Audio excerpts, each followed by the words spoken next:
One night, as Tommy was sleeping, she had a very terrible dream. In her dream, she saw the back of a very curvy woman wearing a white dress. And when the woman turned around, it was Zara. Zara said to her, "You wicked woman, you killed me, and ever since you have tried to kill my son several times. From now on, you will know no peace. I give you 3 days to confess, or I will kill you."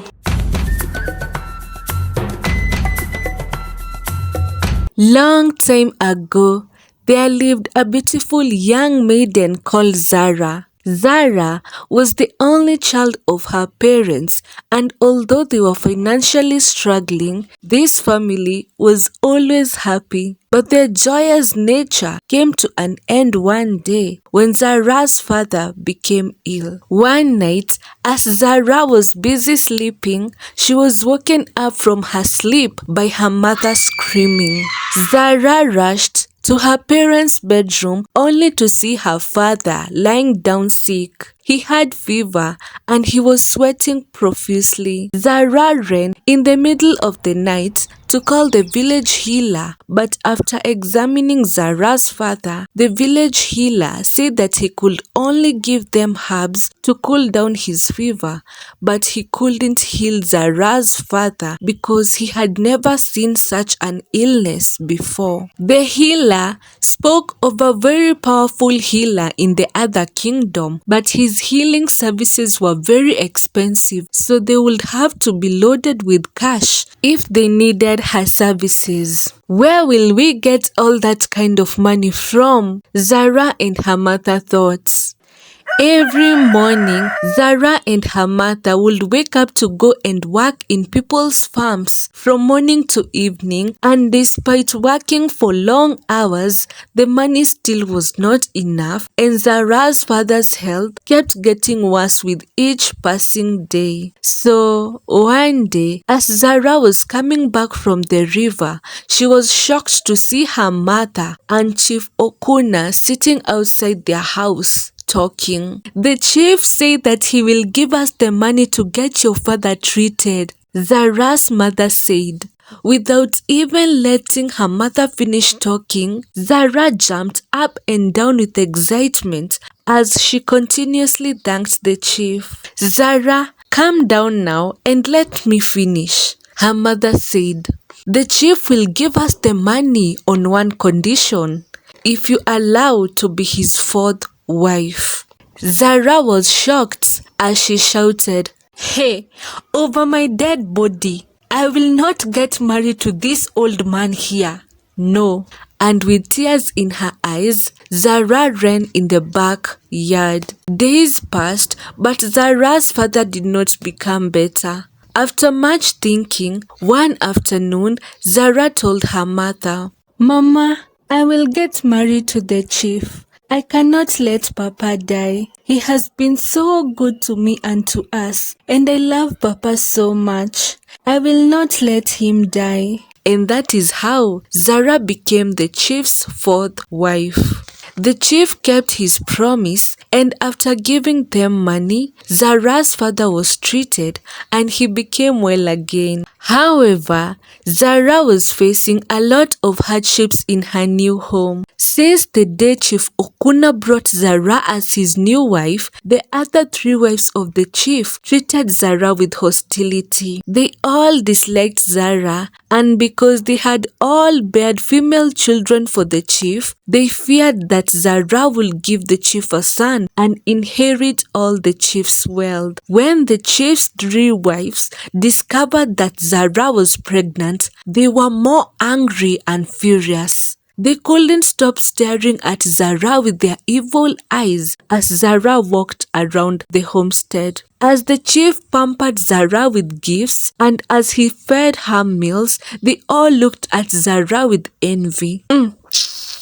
"I hope the baby she's carrying dies," Tommy whispered to the other co-wives. Tommy in particular hated Zara with all her heart.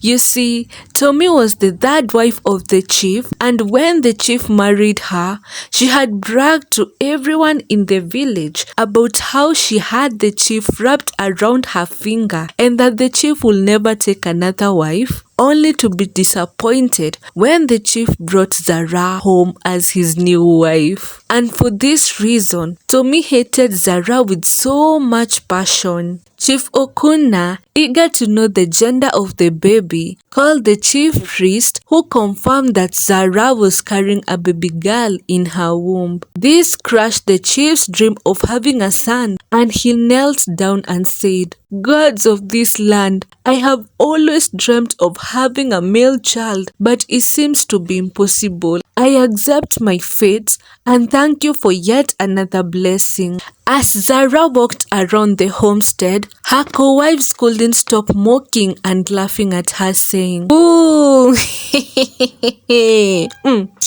She thought she was special, but it seems she's just ordinary. You'll just give birth to another idiot like her." But all of this did not bother Zara, because as long as the chief respected and loved her, that was enough for her. After a few weeks, Zara went into labor and she delivered a beautiful baby girl. But what happened next shocked everyone. As the midwife was leaving, Zara went into labor again, and the midwife shouted, "I think she's delivering another baby. I think she's delivering another baby." And the truth is that Zara delivered a second child, and this child was a male child. Upon hearing that Zara had given birth to a male child, the chief was happy. He invited everyone to his house to celebrate with him, and everyone was happy. However, Zara's co-wives were so angry and furious when they found out that Zara had given birth to a male child too. My fellow women, I am telling you, this woman is a witch. How come she delivered two babies and the chief priest said that she was only carrying a female child?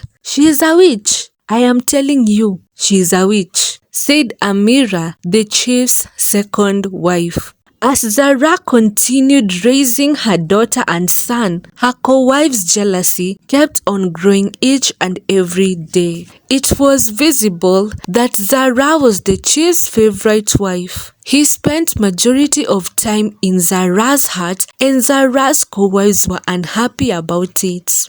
So, one day, as Zara was cooking in the kitchen, she heard her son crying loudly and she went out to see what was happening. Zara had no idea that this was a setup. So, Amira and Tommy had devised a plan to finally get rid of Zara and her son. The plan was for Amira to beat Zara's son, and as a result, Zara's son would cry, making Zara come out of the house angry. And as Zara and Amira were quarreling, Tommy would sneak into Zara's house and put poison in her cooking pot.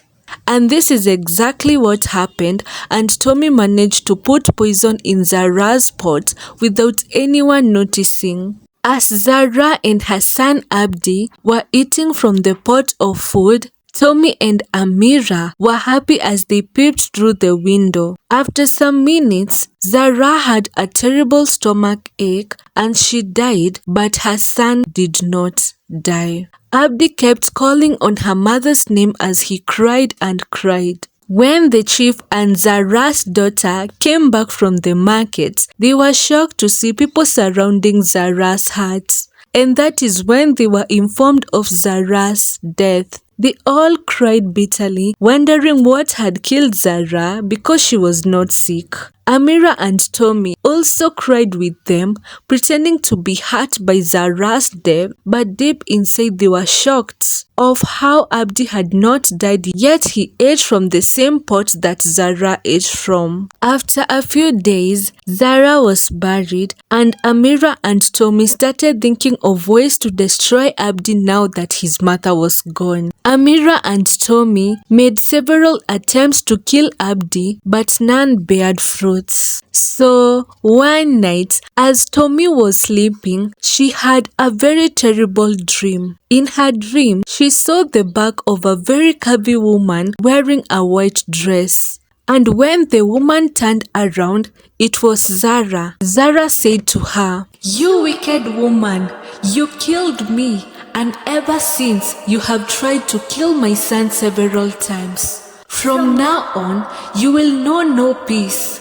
I give you 3 days to confess, or I will kill you." When Tommy woke up, she was scared of her dream. She immediately ran to Amira and told her what had happened. But Amira managed to calm her down, insisting that it was only a dream and nothing of that sort would happen. But the next day, Tommy had the same dream and she couldn't go back to sleep again. The same thing happened to Amira, and she started seeing Zara everywhere she went. As Zara said, "Confess." "You think I will let you live in peace? Confess." Both Tommy and Amira were going crazy because of Zara's restless spirits. Finally, Tommy and Amira went to the village square and confessed the crime that they had committed. People were surprised to hear this, and people started shouting, "They are wicked! The wicked must die! The wicked must die! Blood for blood! Oh, we want blood for blood!" So, what's the moral lesson? This story teaches us about the dangers of jealousy and evil. We should be happy and congratulate other people on their achievements as we wait for our own time.